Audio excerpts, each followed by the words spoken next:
पर यहां पर एक और चीज है, एक detailing, devil lies in the detail. Ashutosh मुस्कुरा रहे हैं। इसमें दरअसल जो ये सैंपल है, इस सैंपल में एनडीए समर्थक भी हैं और इंडिया समर्थक भी हैं। और जी इसको नुकसान होगा या फायदा होगा, जो ये 46% कह रहे हैं कि नुकसान होगा, उसमें से 60% एनडीए समर्थक हैं। इस बात का भी हमें संज्ञान लेना होगा। आशुतोष। संदीप, आप जानते हैं कि मैं किसी के ऊपर व्यक्तिगत टिप्पणी नहीं करता, लेकिन आपके कार्यक्रम में मेरे ऊपर व्यक्तिगत टिप्पणी की गई। क्यों की गई है, किस विचारधारा के तहत की गई, मुझे नहीं मालूम। कोई पर्सनल खुंदक है तो मुझे नहीं मालूम। लेकिन इतना मैं जरूर जानता हूं कि असहयोग आंदोलन जब चल रहा था तो बहुत सारे लोग अंग्रेजों के दलाल बने हुए थे और बिलों में छुपे हुए थे। जब लोग शहादत दे रहे थे तब कुछ लोग अपने अपने बिलों में छुपे हुए थे, डर रहे थे अंग्रेजों की दलाली करने। मैं उस बहस में नहीं जाना चाहता। मेरा तो स्पष्ट तौर पर अभी भी मानना है कि फायदा या नुकसान कभी कभी नहीं होनी चाहिए। जो काम आज से 9 साल पहले होना चाहिए था वो अब किया गया है, और ये बहुत अंडरलाइन होना चाहिए। वो कौन लोग हैं जो दरअसल समाज के अंदर नफरत फैला रहे हैं? क्या समाज में नफरत फैलाना पत्रकारिता है? अगर हेट स्पीच है, सुप्रीम कोर्ट ने बहुत क्लियरली 22 सितंबर 2022 को और 14 जनवरी 2023 को बहुत स्पष्ट तौर पे कहा है कि सरकार म्यूट स्पेक्टेटर है इस पूरे मसले पे। और ऐसे पत्रकार को जो, और ये टिप्पणी है, ऐसे एंकरों को जो समाज में जहर फैला रहे हैं उनको क्यों नहीं हटाया जा रहा? ये मेरी टिप्पणी नहीं है। अगर उसके बावजूद भी अगर किसी को लगता है कि नहीं वो बड़े महान पत्रकार है तो मैं उसमें कुछ नहीं कर सकता हूं। जहां तक पत्रकारिता का प्रश्न है, कोई भी पत्रकारिता निष्पक्ष नहीं होती, मैं स्पष्ट मानता हूं। अगर निष्पक्ष होती तो राइट विंग नहीं पत्रकारिता होती और लेफ्ट विंग पत्रकारिता नहीं होती। जो मेरी सोशियो कल्चरल अपब्रिंगिंग है मैं उसके हिसाब से सोचता हूं, उसी हिसाब से खबर को देखता हूं। लेकिन क्या मैं झूठ को खबर बना दूं? क्या मैं सरकार के प्रोपेगेंडा को खबर बना दूं? क्या देश के प्रधानमंत्री से सवाल पूछने की मेरी औकात नहीं बचे?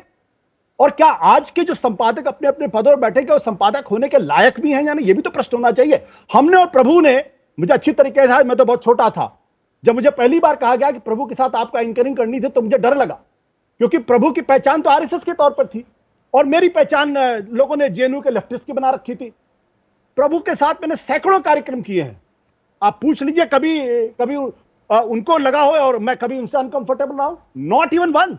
और हमने हिंदुस्तान के श्रीनगर से लेकर हैदराबाद तक कार्यक्रम किए और यही खूबसूरती थी। कई मसलों पर प्रभु की आपकी अपनी विचारधारा हो सकती है, लेकिन पत्रकारिता का एक अपना धर्म भी होता है। हाँ, बिल्कुल सही है। आखिरी सवाल जो हमने पूछा वो सवाल पत्रकारिता को निष्पक्ष रखने की जिम्मेदारी किसकी? सरकार की, पत्रकार की या जनता की? और इसमें पत्रकारों की जिम्मेदारी 59% लोग मानते हैं, जनता की जिम्मेदारी 12%, और कह नहीं सकते वो 4%। तो यहां पर सरकार, पत्रकार, सरकार की जिम्मेदारी 25%, पत्रकारों की जिम्मेदारी 59%, जनता की 12%। जिम्मेदारी तो हमारी है। निश्चित रूप से जो प्लेयर है जिम्मेदारी तो उसी की होगी। खबर मैं लिख रहा हूं या खबर आप दिखा रहे हैं तो बुनियादी जिम्मेदारी तो उसी की है। लेकिन मैं एक बात बताऊं, नहीं, पर यहां पर एक डिस्कॉर्स ये भी चल रहा है, नैरेटिव, जो भी एंकर्स जिनका ये बहिष्कार, असहयोग, जो भी शब्द आप इस्तेमाल कीजिए, वो कह रहे हैं हमारी सवाल पूछने की आज़ादी छीनी जा रही है, हम तो पूछते रहेंगे सवाल। नहीं, उनको सवाल पूछने की पूरी आज़ादी है, सबको आज़ादी है, और सवाल का जवाब देने या ना देने की आज़ादी दूसरे को भी है। ये उतनी ही आज़ादी उनको भी है। जैसे प्रभु जी ने कहा कि भाई आपने बुलाया, हम नहीं आना चाहते, नहीं आएंगे, ठीक है, वो उनका अधिकार है। मैं ये बात कह रहा हूं कि देखिए, निष्पक्ष की बार बार बात होती है। बार बार मैं कह रहा हूं पत्रकारिता मेरे हिसाब से, हो सकता है मैं गलत हूं, लेकिन मेरी अपनी मान्यता है कतई निष्पक्ष नहीं होती। उसका पक्ष होता है और वो पक्ष तथ्य और सत्य का होता है।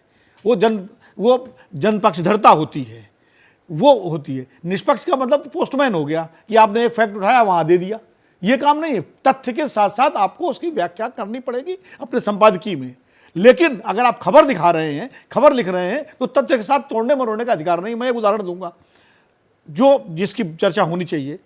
कोरोना के टाइम में तबलीगी जमात वाला मुद्दा जो है, सारे मीडिया ने ऐसे दिखाया, तबलीगी बम, तबलीगी बम, तबलीगी बम करके। मैंने नहीं दिखाया, सारे अधिकांश बहुत लोग उससे अपवाद भी हैं। बाद में जब कोर्ट में उसका आया कि बिल्कुल ऐसा नहीं था, वो भी एक सामान्य तरीके से, इस तरह और जगह से हुआ वैसे ही हुआ। अब किसी ने कुंभ बम तो नहीं दिखाया जब कुंभ से कोरोना फैला। नहीं, तबलीगी जमात पर जब बैन लगा दिया था उसके बाद भी शिरडी साईं बाबा मंदिर से लेकर वैष्णो देवी और सब खुले हुए थे, तो भीड़ जहां इकट्ठा हो गई वहां कोरोना फैल रहा था। अब समस्या हुई कितने लोगों ने उसके लिए खेद प्रकट किया सार्वजनिक रूप से। एक दौर था, प्रभु जी उस दौर के हैं, थोड़ा बहुत मैं भी उस दौर से निकला हूं, कि अगर कोई खबर गलत हो जाती थी अखबार में तो अगले कई दिनों तक पहले तो खेद प्रकट होता था कि ये तथ्य गलत हो गया, और हम लिखने वाले को इस बात की ग्लानि होती थी गलती कैसे हो गई। तो कोई ग्लानि या कोई विश्वसनीयता पर सवाल को लेकर मीडिया में कुछ हलचल या चिंता या चिंतन भी होता दिख रहा है क्या? यह सवाल मैं संजय से पूछूंगा, जो सीधे सीधे पत्रकारिता से तो जुड़े नहीं हैं पर हमारा अहम हिस्सा भी हैं, और जनता की राय क्या है वो आपसे साझा करूंगा। जैसे ही घड़ी का काटा दोपहर 2:30 पे आए, बबीता जी का दिल सास बहू साजिश के लिए मचल जाए। और ये है इनकी बहू, पूरे दिन ऑफिस की टेंशन हो जाए गॉन जब ये करें अपना फेवरेट शो फ्री टाइम पे ऑन। इनकी तरह आप भी देखिए अपना फेवरेट शो अपने टाइम पर, और डाउनलोड कीजिए एबीपी लाइव ऐप अपने स्मार्ट टीवी पर।